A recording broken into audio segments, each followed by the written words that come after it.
안녕하세요. 돈파는 가게 대표사원 김강주입니다. 지금부터 4년 전, 정확하게는 2020년도죠. 코로나 때문에 전 세계 경제와 투자 시장은 직격탄을 맞았습니다. 그러나 결과적으로 그때가 엄청난 기회였죠. 그 해, 그러니까 2020년도에 제 책 부자들의 습관 버티는 기술이 출간되었습니다. 많은 분들이 읽어보셨죠. 지금은 절판되고 구입할 수 없습니다. 물론 참고하시라고 전자책만 일부 열어놓았습니다. 왜 그랬습니까? 저는 책 장사가 아니었고요. 그때 그 당시에는 앞으로 3년, 그때 기준으로 앞으로 3년 엄청난 기회다. 그래서 그 책은 3년에 집중해서 썼기 때문에 지금은 유효하지 않습니다. 그런데요, 만약 그때 기회를 놓쳤다면 이번 기회는 부디 놓치지 마시기를 바랍니다. 자, 버티는 기술을 출간했던 그때도 코로나 때문에 전 세계 경제와 투자 시장은 직격탄을 맞았죠. 그런데 지금과 공통점이 있습니다. 금리 대전환기였다는 거죠. 물론 그 당시도 저금리였지만 코로나로 인해서 제로금리, 심지어 마이너스 금리로 대못을 받았던 시기였기도 했습니다. 당연히 변동성은 더 엄청났죠. 그런데 그때가 기회였죠. 왜냐하면 자본주의는 결국 성장하기 때문이고 결국 오르게 되어 있기 때문입니다. 이번에도 그때와 비슷하다고 생각합니다. 왜냐하면 금리 대전환기에는 주가 그리고 경제 변동성이 커집니다. 그런데 지나고 나면 항상 결과는 동일합니다. 즉 자본주의는 결국 성장하기 때문에 어떤 변동성에도 불구하고 결국 오르게 되어 있거든요. 심지어는 이번에는 무려 16년 만에 맞이하는 빅 사이클입니다. 따라서 3년 지금부터 어떻게 하느냐에 따라 인생이 달라질 수 있습니다. 그래서 2020년 그때 기회를 놓쳤다면 이번 기회는 부디 놓치지 마시기를 다시 한번 강조드립니다. 자, 지금부터는요, 금리 대전환기에 나타나는 경제와 투자 시장의 변동성에 대한 몇 가지 오해 그리고 이해를 5가지 핵심 위주로 정리해드리고 그 다음에 16년 만에 닥친 빅 사이클을 앞으로 3년 동안 어떻게 활용하면 좋을지도 5가지 핵심 위주로 정리해 드리겠습니다. 미리 말씀해 드릴 것은요, 이것은 지극히 제 개인적인 생각입니다. 그러니 참고만 하시고 판단은 여러분들이 하시기 바랍니다. 부디 이번 기회는 놓치지 마시면 좋겠습니다. 자, 지난 6월 달에요, 제 책 봉지라면 재테크가 출간되었습니다. 많은 분들이 읽어보고 계시죠. 이 책은 2020년 부자들의 습관 버티는 기술 이후 딱 4년 말입니다. 그런데요, 왜 2024년 6월 달에 제가 이 책을 출간했을까요? 참고로요, 책을 쓰고 출판하는 작가와 출판사는 아무 생각 없이 책을 출판하지 않습니다. 왜냐하면 책을 출판하는 데는 돈이 들기 때문이죠. 이 책을 2024년 6월 달에 출간하기로 한 이유는요, 올해 하반기부터 무려 16년 만에 금리 대전환 빅 사이클이 본격화되기 때문입니다. 경제와 투자 시장의 변동성은 당연히 커질 것이고 그 결과 버티는 기술을 출간한 이후 4년 만에 또다시 큰 기회가 찾아왔기 때문입니다. 특히 이 책의 1장 그 가운데 자본주의 종말은 정해져 있다, 다 같이 잘 살기 원하면 다 같이 망한다, 위기는 기회의 트로이 목마다 등은 달달 외우다시피 읽고 또 읽는 것이 좋습니다. 그래서 엄청난 기회를 잡을 수 있습니다. 자, 앞으로 3년 어떻게 하느냐에 따라서 인생이 달라질 수 있다고 생각합니다. 그래서 제 책 제목을 인생을 바꾸는 봉지라면 재테크로 정한 이유이기도 합니다. 자, 우선요, 금리 대전환기로 인한 경제 및 투자 시장의 변동성이 어떻게 나타나는지 핵심만 짚어보겠습니다. 예컨대 지난 2022년에 금리가 상승 전환했죠. 그때는 불을 끄는 것입니다. 물가, 즉 인플레이션을 잡기 위해서 과열된 경기를 가라앉히기 위해서 금리를 올리는 거죠. 반대로 이제는 금리 하락기입니다. 금리를 하락으로 전환하는 것은 반대로 불을 지피는 겁니다. 즉 그동안의 금리 인상으로 인해서 개인, 즉 가계 경제는 물론 기업도 소비 위축 때문에 많이 힘들었거든요. 그 때문에 경기 침체, 즉 경기가 가라앉지 않게 하기 위해서 금리 하락으로 전환하는 것입니다. 그 결과를 보면요, 금리 상승으로 전환했을 때는 주가 거품이 가라앉으면서 변동성이 커지고, 반대로 금리가 하락으로 전환하는 때는 경기 침체 우려가 커지면서 변동성이 커집니다. 특히 경기 침체는요, 기업이익이 감소하기 때문에 주가에도 당연히 좋지 않죠. 이번에는 금리 하락기니까 당연히 후자겠죠. 특히 지난 1, 2년 동안에는 금리 인상에도 불구하고 AI, 인공지능, AI가 등장하면서 특정 분야의 주가를 끌어올린 것도 주가 변동성에 영향을 주고 있습니다. 자, 그렇다면 무려 16년 만에 찾아온 금리 대전환기, 한마디로 빅 사이클에 나타나는 경제와 투자 시장의 변동성에 대한 몇 가지 오해와 이해를 5가지 핵심 위주로 정리해 보겠습니다. 첫 번째는요, 금리 대전환기의 투자 시장의 변동성은 앞서 말씀드린 것처럼 당연한 것입니다. 그러니까 전혀 예상하지 못했던 것처럼 호들갑을 떨 일은 아닙니다. 그리고 두 번째는요, 금리가 하락한다는 것은 경기 침체가 있기 때문이거든요. 따라서 주가가 떨어지는 것도 당연합니다. 따라서 이같이 당연한 현상을 전혀 예상 못했던 것처럼 호들갑 떨 일은 아닙니다. 오히려 우리가 걱정해야 할 것은요, 얼마나 많이 떨어질 것인가, 그리고 얼마나 오래 지속될 것인가 하는 점이죠. 자, 세 번째입니다. 금융정책을 포함한 경제정책을 담당하는 사람들, 예컨대 미국 FOMC 파월 같은 사람들은요, 이 같은 현상을 강 건너 불 보듯 하지 않습니다. 예컨대 파월은 결코 실패한 사람으로 기록되는 것을 원치 않습니다. 따라서 9월달에, 이번 9월달에 FOMC는 금리를 0.25%가 아닌 0.5%로 내릴 수도 있고요, 올해가 가기 전에 연달아 금리를 계속 떨어뜨릴 수도 있습니다.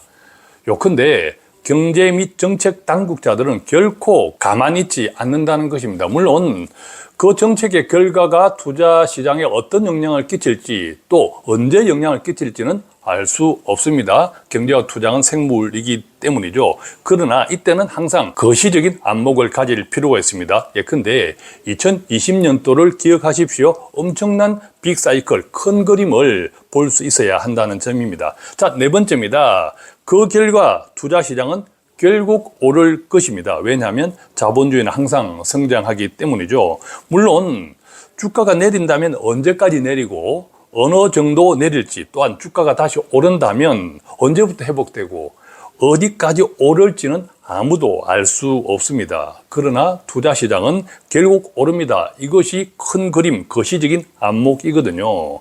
이것은 또한 제가 항상 강조하는 자본주의 평균 성장의 원리하고 맞닿아 있기 때문이기도 합니다. 자, 이제 5번째입니다. AI 산업의 거품 논쟁도 마찬가지입니다. 한번 생겨난 기술은요, 절대 소멸하지 않습니다. 마치 아메바와 같이 스스로 성장합니다. 그러니까 기술이라고 하는 것은 한번 등장했다고 하면 경제가 어찌되든 투자 시장이 어찌되든 상관없이 계속 성장합니다.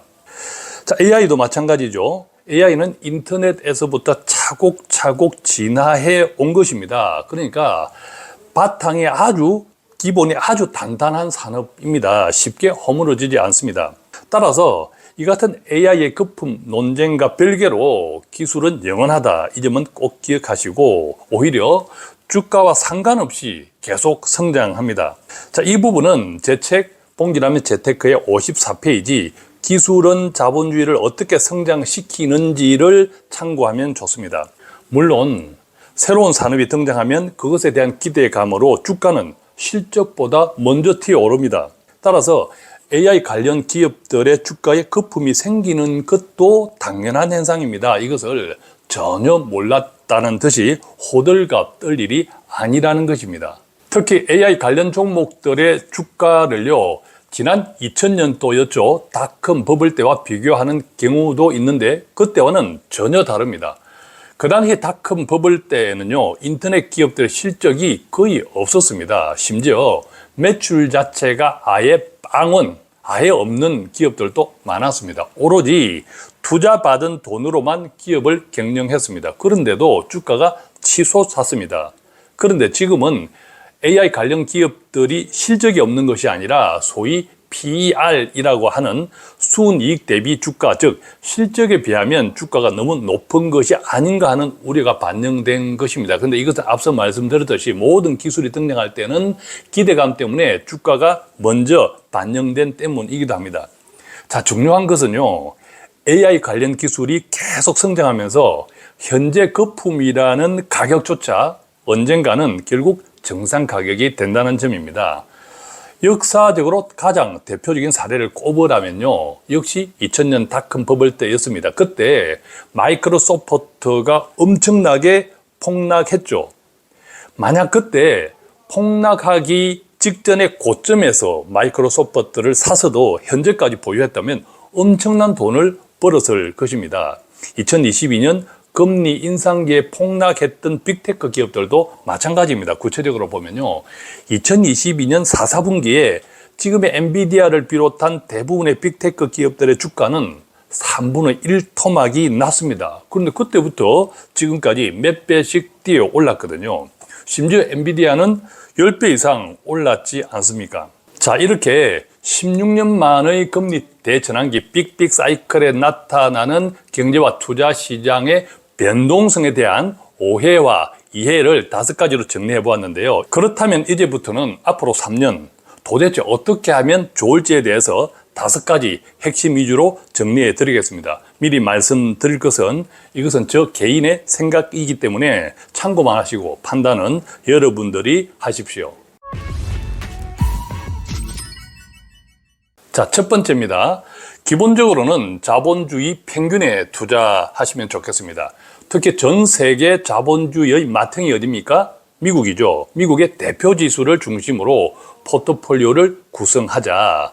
제 책에 소개해 놓은 ETF 사례별 포트폴리오의 경우에는 193페이지에 있는 기본 라면이나 101페이지 매운 라면 시리즈, 그리고 114페이지 수제 라면 등이 적당합니다. 물론 3가지 포트폴리오 사례를 적당히 섞어 찍어야 해도 괜찮습니다. 참고로 달러 패권 붕괴 어쩌고 저쩌고 하는 이야기도 많은데 왜 미국인지, 앞으로도 미국인지에 대하여도 제 책 63페이지를 참고하면 많은 도움이 됩니다. 그리고 AI 관련 산업에 지속적인 관심을 가지는 것이 좋습니다. 이유는 앞에서 충분히 설명드렸죠. AI 산업이 계속 성장하면서 현재 거품이라는 가격을 정당화시킬 뿐만 아니라 결국 오를 것이기 때문입니다. 물론 AI 관련 종목 기업들의 옥석 분별해서 투자하는 것 또한 중요합니다. 자, 제 책에 소개해 놓은 ETF 사례별 포트폴리오의 경우에는요, 193페이지 AI 섞으라면 시리즈를 참고하면 도움이 됩니다. 자, 이제 두 번째입니다. 매달 적립식으로 투자하는 경우는요, 언제부터 시작해야 하는지, 지금 투자하면 좋을지 따지지 마십시오. 지금까지 적립식 투자를 해왔다면 앞으로도 계속 하시고, 언제 해야 될지, 지금 해도 좋을지 따지지 마시고, 내가 적립식 투자를 할 수 있는 여윳돈이 있다면 지금부터 그냥 시작하시면 됩니다. 대신에 가능하면 5년 이상 하는 것이 좋다고 제가 귀에 못이 박히도록 늘 강조해 왔습니다. 왜 그런지에 대해서도 제 책 23페이지에 자세하게 설명해 놓았습니다. 참고하시고요. 그리고 매달 적립식 투자하는 경우에는 그림에서처럼 주가 흐름이 U자형이거나 W자일 때 가장 좋습니다. 왜냐하면 자본주의 평균은 결국 오르기 때문에 그때까지 투자했던 돈이 모두 원금 이상이 되기 때문이죠. 그리고 쉬지 말고 투자하십시오. 관련해서는 제 책 56페이지에 자세하게 설명되어 있습니다. 그런데 자본주의는 결국 성장하잖아요. 그렇기 때문에 그림에서처럼 실제 W는 시간이 지날수록 오른쪽 꼭지점이 높게 형성되잖아요. 그래서 시간이 지날수록 더 많은 돈을 벌 수 있다. 이것도 참고하시면 좋겠습니다. 자, 이제 세 번째입니다. 목돈을 투자하는 경우도 있죠. 자, 목돈을 한꺼번에 투자하는 경우라면 2가지 경우를 참고하십시오. 목돈을 한꺼번에 투자하는 것은 매달 적립식으로 투자하는 것보다 위험하기 때문입니다. 첫 번째는요, 채권형 자산에 관심을 가지는 것이 좋습니다. 왜냐하면 금리 하락기에는 일반적으로 채권 가격이 상승하기 때문인데요. 참고로 채권 금리 그리고 이자율과 채권 가격은 완전히 반대되는 개념이라는 것도 꼭 기억하면 좋습니다. 특히 채권은요, 일종의 안전자산에 속하기 때문에 경기 침체에 수요가 많아지는 경향이 있습니다. 무슨 말입니까? 경기 침체에 안전자산의 수요가 몰리면서 투자로 인한 채권 가격이 상승할 경우가 많다라는 겁니다. 자, 제 책에 소개해 놓은 ETF 사례별 포트폴리오의 경우에는 147페이지죠. 순환 라면 시리즈를 참고해 보십시오. 자, 두 번째는요, 목돈을 투자하는 경우 배당형 자산에 관심을 가지는 것이 좋습니다. 배당을 많이 주는 기업들은 대체로 우량 기업들이죠. 한국의 삼성전자처럼 이익이 나기 때문에 배당을 주는 것이고, 또한 현금도 대체로 빵빵하기 때문에 배당을 줄 수 있는 것입니다. 또한 이들 기업들은 경기 침체기를 지나면서 오히려 시장 지배력이 높아지는 경우가 많습니다. 왜냐하면 부실한 경쟁자들이 사라지기 때문이거든요. 따라서 시간이 지나면서 주가 상승이 상대적으로 높아질 수도 있습니다. 제 책에 소개해 놓은 ETF 사례별 포트폴리오의 경우에는 162페이지입니다. 거기 라면 시리즈를 참고해 보십시오. 자, 이제 전체적으로 어떻게 기회를 앞으로 3년 어떻게 기회를 잡을 것이냐의 네 번째입니다. 네 번째, 달러 자산에 관심을 가지는 것이 좋습니다. 세계 경제가 좋지 않으면 대체로 달러는 오릅니다 그러죠. 특히 원달러 환율은 오릅니다. 달러가 비싸진다는 뜻이죠.